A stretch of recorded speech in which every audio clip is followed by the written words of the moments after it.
अगर कोई छोटी बचपन की कोई ऐसी याद है जो तीनों लोगों की ऐसी हो जिसमें तीनों की कुटाई हो घर में? कुटाई को लेके हम बताऊं, सबसे ज्यादा कुटाई मैंने ही खाई अपने घर में। नमस्कार आप सभी को, मैं हूं आनंद और आज एक बहुत ही खूबसूरत से पॉडकास्ट के साथ फिर से हाजिर हूं। और हमेशा जब कभी भी मैं किसी पॉडकास्ट को यहाँ पर रिलीज करता हूं या उसके बारे में बातचीत करना शुरू करता हूं तो किसी न किसी खास इंसान को लेकर आता हूं, क्योंकि कई दफा क्या होता है कि आप अकेले कितनी बातों को बता लेंगे। आप जिंदगी में एक्सपीरियंस तो बहुत सारे कर सकते हैं, लेकिन अगर उस एक्सपीरियंस को पर्टिकुलर फेस करने वाले इंसान से बातचीत की जाए तो मुझे ऐसा लगता है कि कुछ खास बातें हमें आसानी से मिल जाती हैं। तो आज मेरे साथ साक्षी मेहता जी हैं, आपका बहुत बहुत स्वागत है। और साक्षी जी के बारे में बता दूं कि एकेडमिक काउंसलर हैं और ये बहुत सारे बच्चों को भी काउंसिल करते रहे हैं, साथ ही करियर काउंसलर भी हैं। तो इनके पास न जाने कितने बच्चों का एक्सपीरियंस है, न जाने कितने लोगों का एक्सपीरियंस है। और हमें अच्छा लगता है ना एक्सपीरियंस जानना, लोगों के बारे में जानना, उनके बारे में बातचीत करना। तो आज साक्षी जी को हमने बुलाया है अपने शो यानी कि इश्क वाले आनंद वाले पॉडकास्ट में। तो चलिए, आपका स्वागत है और होप्स सो कि बहुत सारे बातें आपसे हम आज पूछ पाए। साक्षी जी, सबसे पहले मैं आपसे जानना चाहता हूँ कि आपकी लाइफ में ये जो काउंसलर वाला एक टैग लगा है और क्या बचपन से आप यही मतलब करना चाहते हैं कि मुझे काउंसलर बनना है? जैसे ना कि आप छोटे होते हैं, क्लास में पूछा जाता है कि बताओ क्या बनना चाहते हो, तो हम हाथ उठा के बोलते हैं। कोई बोलता है मैं पुलिस वाला बनना चाहता हूँ, क्यों, देश की रक्षा करनी है। तो उस टाइम ऐसा कुछ माइंड में था कि काउंसलर बनना है? आपने बहुत ही अच्छा क्वेश्चन पूछा मुझसे कि मेरे अंदर काउंसलिंग पार्ट कहाँ से आया। एक्चुअली मैं अपने घर में सबसे बड़ी थी, मेरे 2 भाई बहन छोटे हैं, ठीक है। जब मुझे अपने करियर काउंसलिंग की जरूरत थी, मेरे पेरेंट्स एजुकेटेड हैं पर इतने वेल एजुकेटेड नहीं थे कि मुझे काउंसलिंग कहीं से मिल सके। मुझे कहीं से काउंसलिंग नहीं मिला, बट मैंने कहीं से भी स्ट्रगल करके अपना करियर चूज किया, जैसे भी आगे बढ़ी। बट जब मेरे भाई बहन की बात आई तब मुझे लगा कि मुझे जो मैंने प्रॉब्लम फेस करी है मेरे भाई बहन ना करें। बिल्कुल बिल्कुल, बिल्कुल। और एज ए एल्डर सिस्टर मेरी रिस्पॉन्सिबिलिटी बनती है उनको गाइड करना, राइट। तो मेरे दिमाग में आया कि अगर जो बात पेरेंट्स नहीं कर सके तो एज ए पेरेंट्स मैं अपने भाई बहन को गाइड करूं। बिल्कुल बिल्कुल। कितना गैप होगा लगभग आपके भाई बहनों में? मेरी सिस्टर और मेरे में है 4 इयर्स का एंड मेरे ब्रदर और मेरे में 11 इयर्स। तो मतलब आप एक तरह के पेरेंट्स ही हो गए उनके लिए। यस। और यही था कि एक दिमाग में था कि उनको अच्छे से गाइड करना है, सब कुछ करना है। कोई प्रॉब्लम होनी आती है तो मुझे पहले बताते थे। वहीं से काउंसलिंग कर मतलब गाइडेंस करते ही दिमाग में आ गया कि हाँ, मैं एक अच्छी गाइडेंस बन सकती हूँ। अच्छा, मैं एक बात बताऊं यहाँ पर। हाँ जी। आपने मतलब सोचा कि मेरे भाई बहन है, छोटे हैं मेरे से, बट 4 साल छोटा काफी छोटा हो जाता है। हाँ। तो आपने सोचा कि बता, हमारे टाइम पे क्या होता था कि हमारे जो बड़े भाई बहन होते थे, मेरे साथ नहीं, मैंने लोगों को देखा है, अगर वो बड़े भाई थे तो कूटता लगता था, पेरेंट्स को मारते थे, वो भी मारता था। आप पीटते थे अपने भाई बहनों को?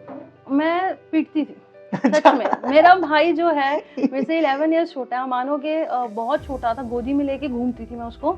और दोनों भाई बहन पेरेंट्स से इतना नहीं डरते जितना मेरे से डरते। अच्छा। सिस्टर तो चलो आराम से बात मान जाती, अब लड़के हैं, भाई है, वो नहीं मान वो रूप में देखना चाह रहा था कि डरा के रखा है आपने। मैं डोमिनेटिंग रही हूँ। अच्छा। बच्चों के साथ रहो या चाहे अपने सिबलिंग्स के साथ रही हूँ, क्योंकि कहीं ना कहीं सॉफ्ट कन्वर्सेशन अच्छी है, बट कहीं ना कहीं हार्ड होना पड़ता है। बिल्कुल। जहाँ पे भी आप काउंसलिंग करोगे कुछ है, वहाँ पे पार्ट आएगा ही आएगा। अच्छा, मैं एक चीज और जानना चाहता हूँ कि एक बड़ी बहन होने के नाते आपने एक चीज का ध्यान रखा कि मेरे छोटे भाई बहन कभी गलत डायरेक्शन में ना जाए। राइट। क्योंकि आप समाज में देखते हो और पेरेंट्स से ज्यादा, क्योंकि पेरेंट्स बहुत सारी चीजों में लगे रहते हैं, उनको घर भी चलाना है, सोर्स ऑफ इनकम भी देखना है। लेकिन एक बड़ी बहन होने के नाते आपका फोकस होता है कि यार मेरे छोटे भाई बहनों को कुछ दिक्कत नहीं होनी चाहिए, कोई कुछ कहना चाहे। तो अगर कोई छोटी बचपन की कोई ऐसी याद है जो तीनों लोगों की ऐसी हो जिसमें तीनों की कुटाई हो घर में? कुटाई को लेके हम बताऊं, सबसे ज्यादा कुटाई मैंने ही खाई अपने घर में। जस्ट बिकॉज ऑफ अपने भाई बहन की वजह से। अच्छा। मेरी मम्मा मदर कुछ भी कहती थी बच्चों को, मतलब मेरे भाई बहन को, तो होते थे क्लैशेस वगैरह। एक बार ऐसे ही हुआ। अब मेरी सिस्टर की टीन एज आई। अब टीन एज में पता, डिस्ट्रैक्शन होता है, स्टडीज में होता ही। मेरी मदर मुझे कह रही है कुछ ना, ये डिस्ट्रैक्टेड लग रही है। तो मम्मा को एकदम से शॉर्ट टेम्पर्ड हुई, उसको डांटने लग गई, ये लग गई। शी वाज शिवरिंग कि हाँ मेरे से मिस्टेक हो गई, ये वो से। मम्मा मैं नहीं मिस्टेक करूंगी वो। बट मुझे कहीं ना कहीं पता था, जो कि 4 इयर्स का गैप है ज्यादा, बट एज तो वही है, वही जनरेशन वही है। तो मुझे पता था कि सिर्फ एक प्रॉमिस करने से जो डिस्ट्रैक्शन आया है लाइफ में वो नहीं जाएगा। तो तो उसने तो प्रॉमिस कर दिया, बट धीरे धीरे मैंने उसको फॉलो करना स्टार्ट किया, कॉल्स फॉलो करे, रात को देखा कि हाँ भाई रात को मैं क्या करती है। बहुत ज़्यादा फॉलो करने के बाद मुझे लगा कि ये लड़की अभी भी, मतलब मेरी सिस्टर अभी जो प्रॉमिस किया वो नहीं निभा रही। तो उसको मैं लेते लेते लेते लेते उसको कहीं ना कहीं काउंसलिंग उसको बैठ के मैंने करी। तरह के डिस्ट्रैक्शन हुए थे? डिस्ट्रैक्शन ऐसे कि आप समझ सकते हैं, टीनेज में होता है ना, एक बॉयज और गर्ल्स का अट्रैक्शन हो गया, ये हो गया। तो वो एक डिस्ट्रैक्शन था उसको, जो उसकी स्टडीज में आ रहा था और समझ आ रहा था। उसको लेते लेते उसको अच्छे से काउंसलिंग करी कि अगर अभी आप ये चीज करोगे तो उसके बाद में अब ये सब कुछ होता है लाइफ में, राइट? आपने भी करा है, मैंने भी करा, सब करते हैं, बट अभी करोगे ये जो स्टडी टाइम है वो चला जाएगा, ये टाइम दोबारा नहीं आएगा। चलिए, आपकी बहन को के लिए आप थे, आपने उसको समझदार बनाया, लेकिन जब आप टीनेज में थी तो आपको कौन संभाल रहा था? अच्छा, मैं आपको बताऊं, मैं शुरू से भगवान में आस्था रखती हूँ। आप कोई भी घर का कैसा माहौल था या पर्टिकुलर आप सिर्फ? आप घर में कह लो या कह सकते कि जो हमारा घर था उसके साथ में बगल में गुरुद्वारा था। अच्छा, राइट, गुरुद्वारा था। अब गुरुद्वारे में आपको पता गुरबानी चलती है, बहुत पॉजिटिविटी आती है। तो घर में ऐसा था, तो वो सुनती थी और मुझे ना शुरू से ना सुनना अच्छा लगता। आप कुछ भी देख लो, भागवत ले लो, कुछ भी, कुछ मुझे बड़ा भी कुछ ज्ञान देगा ना, मैं लिटरली सुनती हूँ। और मुझे होता है कि सुनना, दैट मीन्स अगर उन्होंने 10 बात कही है तो 5 अपनी लाइफ में लेके आओ। सुनने का बेनिफिट तब है, वरना तो सिर्फ आप पागल बना रहे हो सामने वाले को और कुछ नहीं। वही चीज लेते लेते अपने लाइफ में लाई कि हाँ भी मेरे साथ भी एक दो मिस्टेक्स हुई। अब मैं आपको एक इंसिडेंस बताती हूँ। मेरे लाइफ में कोई आया आफ्टर इन 12th, राइट? इतना मतलब अटैचमेंट था कि पूरी फैमिली में पता चल गया कि हाँ भी दोनों में मतलब अफेयर है, कुछ भी कह सकते हैं। कैमरा चल रहा है, आप ऑन कैमरा बोल सकते हैं? हाँ बोल सकती हूँ, ये सब कुछ है। तो बट इन बाद में मुझे पता चला कि हाँ भाई हमारा फ्यूचर नहीं है, कुछ भी है, वो मतलब मुझे चीट कर रहा है, कुछ भी है, सब कुछ है। अंदर से मुझे लगा कि कुछ गलत हो रहा है, कुछ इंट्यूशन आई गलत हो रहा है। मैंने गुरुद्वारे में गई, जो मेरा बिलीफ था उनके ऊपर, बाबा जी के ऊपर गई, उनको बस यही बोला कि बाबा जी वो करना जो मेरे लिए ठीक है, वो ठीक है, ये मत करना जो मुझे अच्छा लगता है। बिल्कुल बिल्कुल बिल्कुल, राइट। और आप ये बिलीव कह सकते हो, कुछ भी आप बात करोगे ना कहीं आगे गॉड से रिलेट करती ही करती है। बिल्कुल बिल्कुल। तो वो बिलीव ऐसा आया कि थोड़ा टाइम बाद जाके, मतलब 12th के बाद मेरी 24 में शादी हुई। उसके बाद शादी होने के बाद आफ्टर 6 months पता चला कि नाउ ही इज डाइड। शायद वो 6 year रिलेशन चलता, उसके बाद बहुत बड़ा मुश्किल हो गया, राइट? 6 year होता, और विद इन ना 1 year मैंने जब उनसे मतलब प्रेयर करा, उन्होंने बाद में पता चला कि जो होता अच्छे के लिए होता। और आजकल की जनरेशन है, यंगस्टर्स वो इन बातों को बिलीव नहीं करते। नहीं, मैं पूरी तरह इस बात को बिलीव करता हूँ कि जो होता है बहुत अच्छे के लिए होता है। कई दफा क्या होता है कि हम बोलते हैं कि यार हमें डिसीजन मेकर होना चाहिए, कई दफा हमारे पास नहीं होता ऑप्शन, हम क्या डिसीजन लें। उस वक्त हम छोड़ देते हैं उस इष्ट देवता के नाम अपनी प्रॉब्लम को, जिसको हम मानते हैं कि यार आप देख लो अपने हिसाब से, जो आपको लगे, आपको सही लगे, या डिसीजन लगे, वो आप ले सकते हैं। हमेशा यही बोलना चाहिए यूनिवर्स को, सबको यही बोलना चाहिए, वो करो हमारे से जो हमारे लिए अच्छा है। जो हमें अच्छा लगता है वो नहीं चाहिए, जो हमारे लिए अच्छा, जो हमारे लिए अच्छा है। हो सकता है कि शुरुआत में तकलीफ ज्यादा देता हो, पेन देता है, बट पूरी फुल लाइफ के लिए पेन से अच्छा कि अभी थोड़ा टाइम पेन झेल लोगे, वो ज्यादा बेटर। बिल्कुल सही बात है। चलिए, ये तो रही आपके बचपन से लेकर एक एकेडमिक काउंसलर बनने की सफर। लेकिन अब हम आते हैं कि बेसिकली जब कभी काउंसलर की बात होती है तो जो एक आम जनता के मन में सवाल आता है, या जो सोचते हैं काउंसलर के बारे में, वो मैं बताता हूँ, क्योंकि मुझे बहुत ज्यादा नहीं पता कि काउंसलर के पास लोग तब जाते हैं जब थोड़ा सा मेंटली डिस्टर्ब होने लगते हैं, या उनको लगता है कि मेरी बात कोई सुनने वाला नहीं है, या फिर उनको ऐसा लगता है कि मेरी लाइफ में सब कुछ अच्छा नहीं चल रहा तो मुझसे सलाह ले लूं क्या करना है। वो काउंसलर किसी भी चीज का हो सकता है, फाइनेंशियल काउंसलर भी हो सकता है, आपका मेंटल काउंसलर भी हो सकता है, हेल्थ काउंसलर हो सकता है, किसी भी तरह के काउंसलर हो सकते हैं। तो क्या मैं सही हूँ? ऐसा ही होते हैं काउंसलर या कुछ और होते हैं? काउंसलिंग आप तभी लेते हैं जब आप खुद डिसीजन नहीं ले सकते, राइट?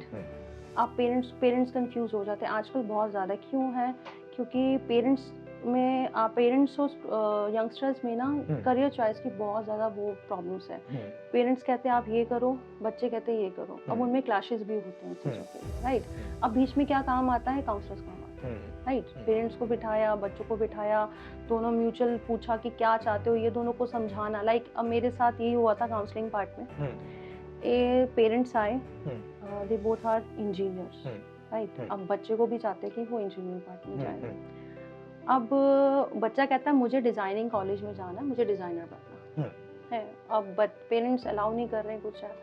अब उन्होंने मुझे बोला कि इसका एडमिशन करवाना है हमने, ये है, पर हमारा मन नहीं है ये वो। अब बच्चा इतना परेशान है कि वो आफ्टर 12th कुछ स्टेप करना चाहते, कुछ लेना चाहते हैं, पर पेरेंट्स खुश नहीं है। आप समझ सकते हैं, पेरेंट्स साथ नहीं देंगे, बच्चा डिस्ट्रैक्ट तब भी रहेगा। बिल्कुल बिल्कुल बिल्कुल। मेरे पेरेंट्स मुझे सपोर्ट नहीं करते। बिल्कुल। और मैं मतलब आपको इसमें एक चीज़ बताना चाहूँगा कि जब मैं एकेडमिक में था तो मतलब इलाहाबाद में था मैं। इलाहाबाद में पढ़ाई करने जाने का मतलब है कि आप आईएएस बनो। ये है कि अगर आप यूनिवर्सिटी में आए हैं तो आप आईएएस बनने के लिए आए। कुछ तो वाकई में सोच के आते थे और कुछ ऐसे भी आते थे जो क्लास में फेल होते थे। मैं ऐसा नहीं कह रहा हूँ कि जो फेल होते हैं वो आईएएस नहीं बन सकते, बहुत सारे एग्जाम्पल ऐसे हैं। लेकिन उन लोगों का भी मन ही नहीं था कि मुझे ये करना है।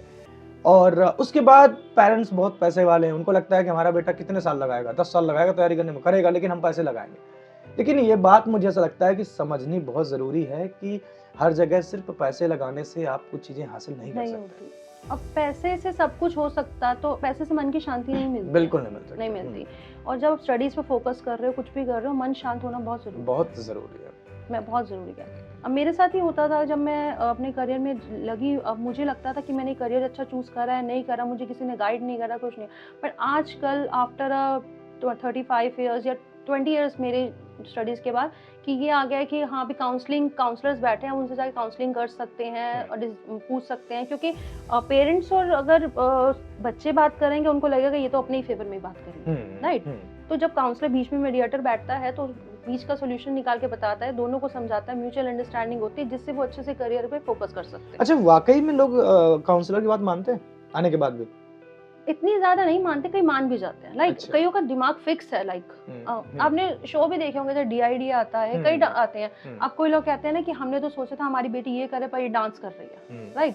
वहाँ पे बैठे होते हैं पर उनका डिस्ट्रैक्शन वाला ऐसे डिस्ट्रैक्ट हो रहे होते हैं कि खुश नहीं है, पूरी ऑडियंस खुश हो रही है पर वो नहीं हो रहे होते, राइट। अब उसमें यही है कि अब जब बच्चा करियर में आगे बढ़ता है, वो धीरे धीरे ग्रेजुअली पेरेंट्स भी एग्री कर जाते हैं, नहीं इसमें है। देखो, मुझे जो लगता है साक्षी जी, जो मैंने समझा है आज तक, क्योंकि मैंने भी चीज़ें फेस की हैं अपनी फैमिली में। मतलब ऐसी फैमिली से हम नहीं आते कि हम कुछ भी करें लाइफ में। उनका होता है कि यार आप जल्दी से जॉब कर लो ताकि सेटल हो जाओ। और तो थोड़ा मुश्किल होता है। मुझे ऐसा लगता है कि पेरेंट्स का एक थोड़ा सा स्वार्थ होता है कि हमारा बेटा इधर उधर ज़्यादा परेशान ना हो और इसको एक जॉब मिल जाए, अच्छी इनकम होने लगे। उनको ऐसा लगता है कि कुछ और करेगा तो बहुत ज़्यादा परेशान होगा और उसमें पता नहीं उतनी अच्छी इनकम इसकी होगी कि नहीं होगी। तो शायद मुझे कई दफ़ा लगता है कि ये उनका एक बार स्वार्थ हो सकता है। पेरेंट्स स्वार्थ ही अपने लिए नहीं, बच्चों के लिए कहते हैं कि हाँ भी आपका करियर इसमें अच्छा है, अच्छा अर्निंग कर सकते हो, ये वो। बट एक बात बताइए, अगर बच्चे ने आपका करियर चूज कर लिया, कुछ है, वो ध्यान ही नहीं दे रहा, इतने पैशनेट होके कुछ भी नहीं कर रहा, तो उसमें अर्निंग कैसे? अब सपोज दुनिया में सबने कितने डॉक्टर्स हैं, MBBS है, सब कुछ है, पर सारा सब कुछ अच्छा अर्न कर रहे हैं? नहीं कर रहे। अब जिसने अच्छे से स्टडीज कर ली, एक्सपीरियंस गेन कर लिया, सब कुछ कर लिया, तो वो अच्छे से अर्न कर रहा है। बाकी नहीं तो छोटा क्लिनिक खोल के बैठ जाते हैं और भी डेली आया पेशेंट्स आए, सब कुछ है। ये डिफरेंस होता है। आपको जिसमें इंटरेस्ट है, आप उसमें पैशनेट कोई काम करोगे, अचीव जरूर कुछ करोगे। बिल्कुल।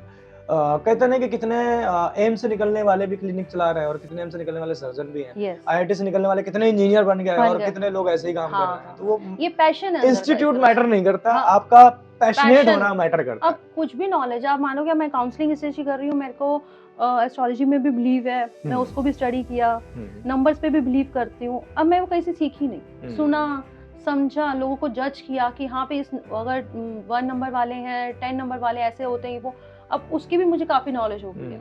अगर अंदर पैशन है ना किसी चीज को सीखने का, आप जरूर कुछ अचीव करोगे, इंस्टेड ऑफ कि आप किसी फोर्सफुली किसी को अचीव करोगे। पेरेंट्स का एक प्रेशर आता है पेरेंट्स के ऊपर कि अब मैंने आपको जैसे एग्जांपल बताया, मेरे इंस्टीट्यूट में आए थे, वो इंजीनियर थे, वो ये अब बच्चा कह रहा है मुझे डिजाइनिंग में ही जाना है, ये है वो। तब उनको भी मैंने यही गाइड किया कि धीरे धीरे 1 साल का डिप्लोमा था वो, जहाँ पे वो आया बच्चा, तो कि आपको पहले फर्स्ट सेमेस्टर जाने चाहिए, उसके बाद देखिए बच्चा क्या कर रहा है। तो फर्स्ट सेमेस्टर के बाद पेरेंट्स आए, उन्होंने कहा वाकई आपका डिसीजन अच्छा था, आपने अपनी काउंसलिंग करा कि बच्चा बहुत ही पैशनेट होकर सारा दिन डिजाइनिंग कर रहा है, कुछ है, और आप उनको हम रिजल्ट भी दिखाते थे कि इसका रिजल्ट अच्छा है।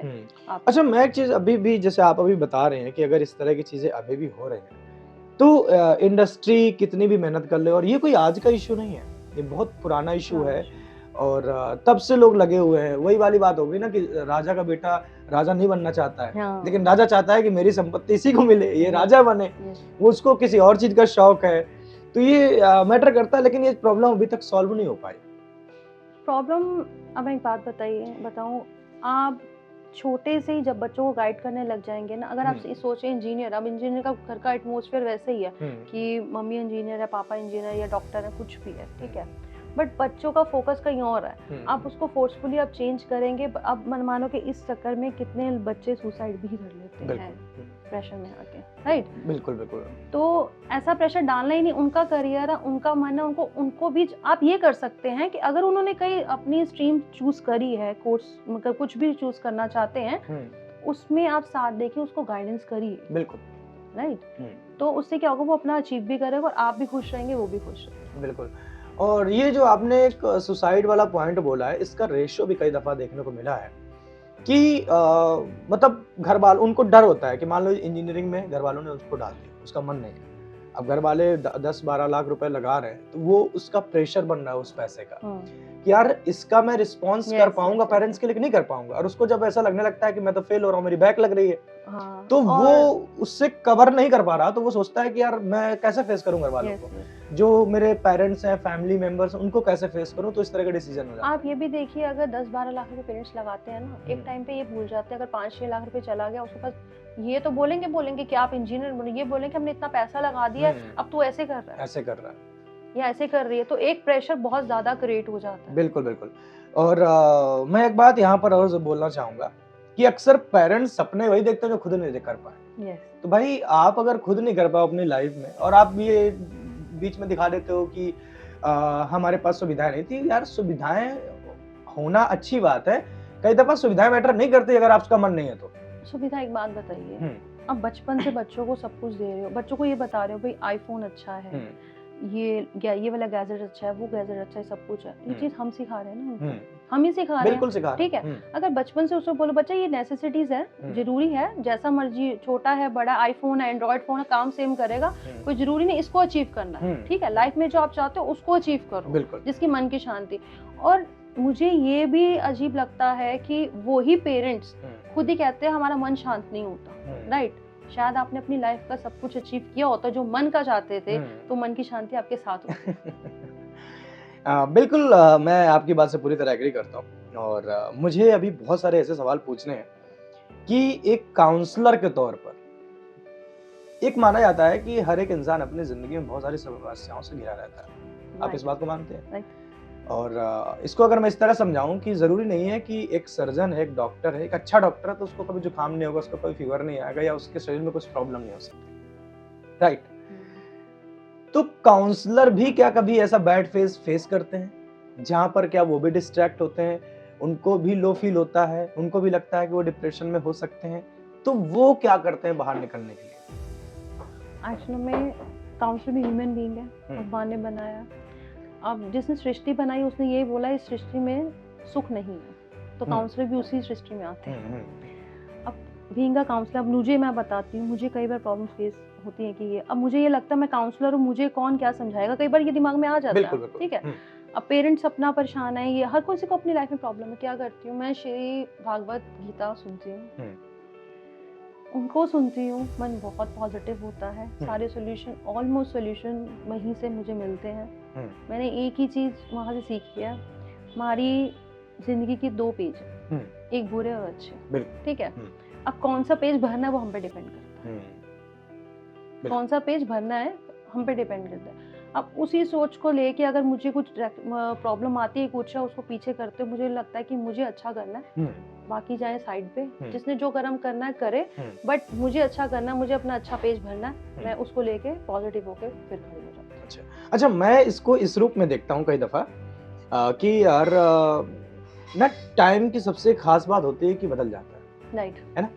अगर दिन हुआ तो रात भी होगी, ऐसा तो नहीं कि हमारे हाथ में हम रोक लेंगे, सूरज के आगे हाथ लगा लेंगे, दिन में रात कर देंगे, ऐसा तो हम नहीं कर सकते, तो सिर्फ भगवान ने किया, सृष्टि कर रही है। तो मैं जब भी कभी इस फेज में होता हूँ तो बस मैं यही सोचता हूँ कि यार ये भी निकल जाएगा, थोड़ा टाइम लगेगा, ये भी निकल जाएगा, टाइम की बात करो आप, अब मैं काउंसलर हूँ, आपने मुझे काउंसलर बोलता मुझे बहुत अच्छा लगता है। हाँ। मैं 12th स्टैंडर्ड में थी, 12th में प्रैक्टिकल्स होते हैं, वाइवा होता है, मैं शिवर करती थी। मैं शिवर करती थी टीचर्स के आगे। लिटरली मेरी टीचर्स शॉक्ड हो जाती थी कि स्टडीज में अच्छी है सब कुछ, अब वाइवा देती, शिवर करती, क्वेश्चंस के आंसर रिप्लाई नहीं कर पाती। एक वो साक्षी है और ये साक्षी है जो आपके सामने बैठ के पॉडकास्ट कर रही है। ओवरऑल चेंजेस अगर किसी एक चीज को आप बताना चाहें कि इसने मेरी लाइफ बदली, वो क्या है? आप जो आपसे मैंने एक तो एक्सपीरियंस शेयर किया अभी, जो भगवत गीता का, हाँ भगवत गीता कह सकते हैं, और जो 12th स्टैंडर्ड में हुआ था मेरे साथ इंसिडेंट, जब मैंने गुरुद्वारे में जाके जो इंसिडेंट करा था, वो इंसिडेंट्स और भागवत गीता सुनने के बाद, मैं भागवत गीता लास्ट 2-3 ईयर्स से सुन रही हूँ।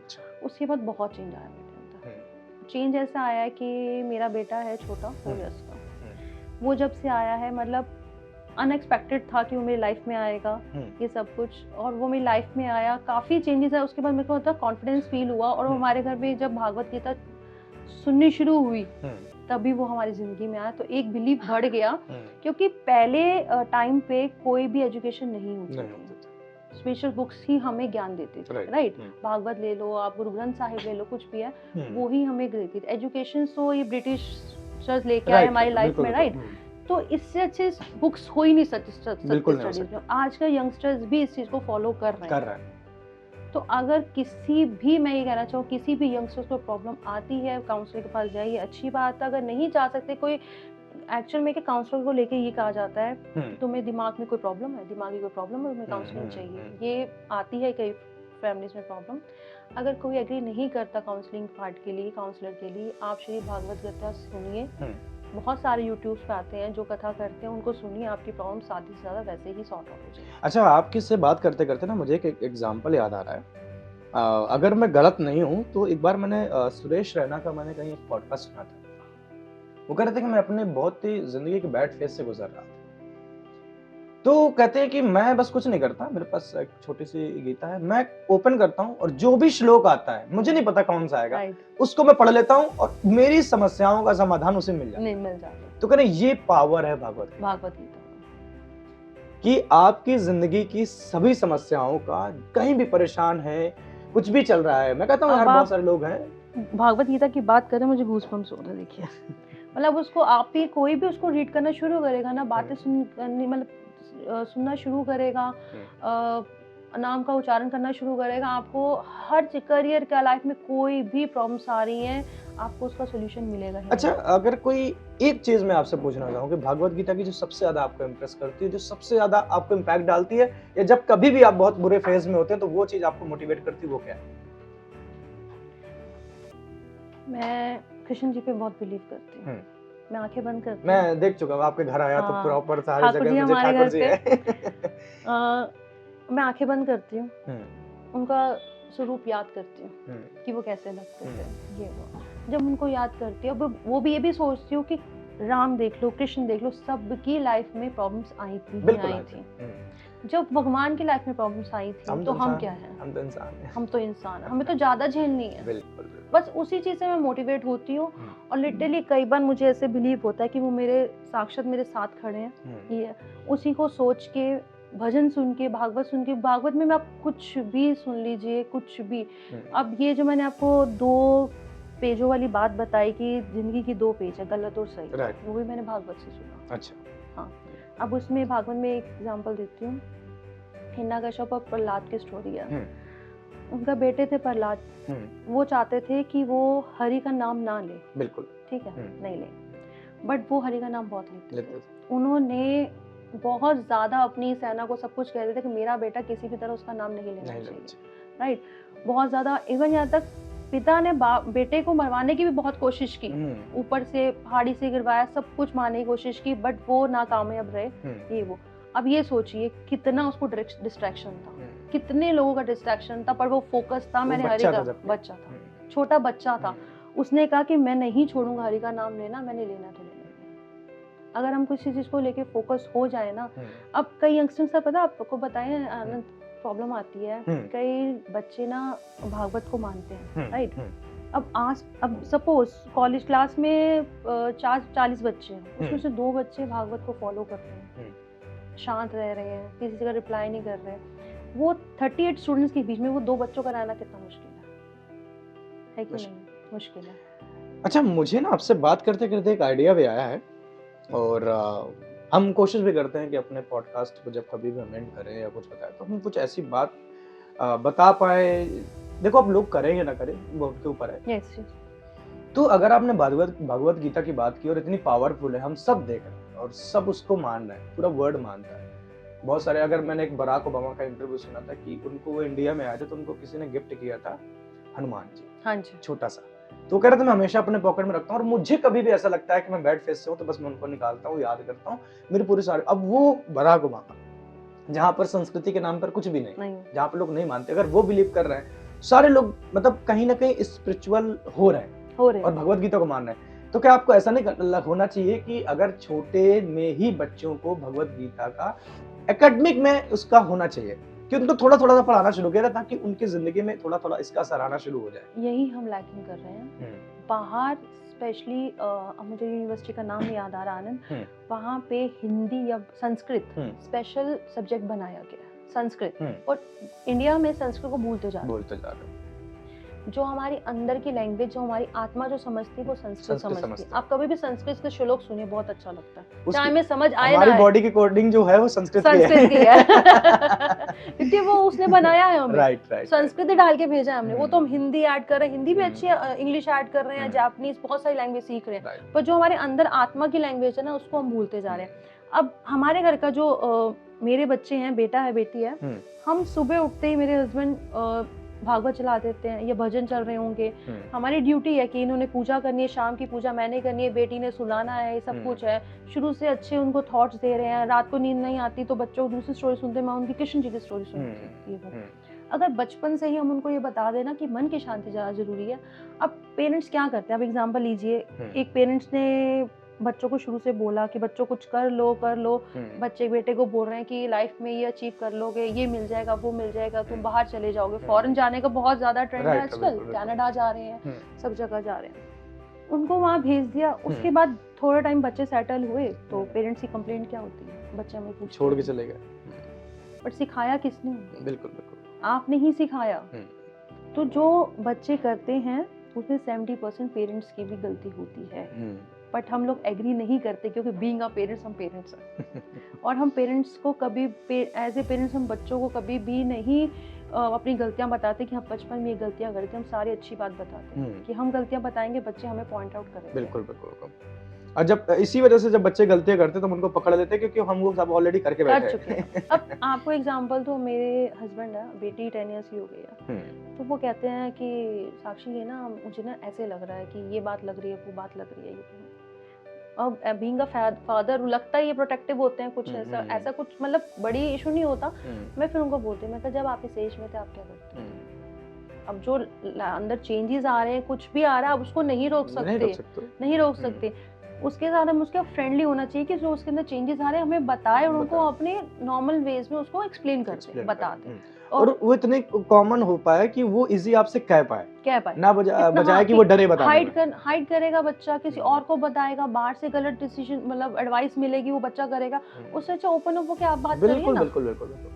तो ये बहुत जरूरी है कि बच्चों के साथ ओपन अप रहे, जो आए बच्चा बोल सके। बिल्कुल। बस हम संस्कृत भाषा पे थे तो मुझे ना एक पॉइंट याद आ रहा था कि ज्यादातर जो भी श्लोक होते हैं वो संस्कृत भाषा में होते हैं, और जब भी हम परेशान होते हैं तो हमको बोला जाता है कि संस्कृत भाषा का उच्चारण करें, जिससे हम बाहर की भाषा ना बोलकर वो भाषा बोलें जो हमारे अंदर कोडिंग में शांति मिलती है, तो तभी वो बोला जाता है। इसलिए हम ज्यादा उससे कनेक्ट कर पाते हैं। यस।